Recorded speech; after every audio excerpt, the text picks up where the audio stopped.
Die ou verbond is vervul die nuwe verbond. Die ou verbond het gesê een dag in die week, die nuwe verbond sê elke dag. En nou, glo vir my, as Yeshua hier is, gaan hy vereis van permanente aanbidding. Jy gaan nie 'n kans hê om iemand anders te aanbid nie. Hy gaan aanbid word, want hy is die koning. Sy woord is wet, altyd, nie partykeer nie. En dis juist die vervulling van die Sabbat in die nuwe verbond. Dis ek gaan in sy rus in, en ek bly in sy rus, dis Hebreërs. Dis die vervulling van die Sabbat wat beskryf word in Hebreërs, wat sê ek gaan in sy rus in. Nou ons weet, as ek in sy rus ingaan, gaan ek nie partykeer weer uit. Ek bly in sy rus. Ek is altyd met hom. Hy is altyd in my en ek is altyd in hom. Ek is altyd verlos.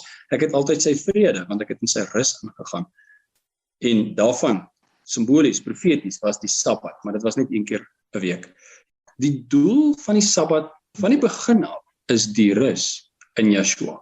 Dis wat dit is. Nou, daar was die dissipline van een keer 'n maand, of een keer 'n week, rus jy werk nie, jy doen niks nie, jy mag niks doen nie, jy moet rus, baie streng. As jy nie gerus het nie, jy moet klippe dit gegooi. As jy op pensioen was, en jy sal sat gerus, jy sal op die Sabbat nog steeds rus. Hoekom?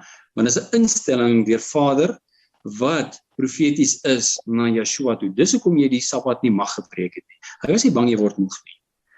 Maar dit is profeties op Yeshua, en as jy dit breek, dan tas jy die profesie aan, wat na Yeshua toe wys, van 'n ewige rus, want jy breek die rus. Maar in Yeshua breek jy nie die rus, jy mag nie, dit kan nie. Jy's of in Yeshua of jy's uit Yeshua. Abraham wat vir Isak gaan offer het, is profeties van Yeshua wat vir ons geoffer is. Nou as Abraham nie gegaan het en Isak geoffer het nie, dan was hy nie profeties daarvan nie. En dis hoekom dit moes gebeur, dis hoekom die Sabbat moes gebeur. Jy mag nie die Sabbat breek nie.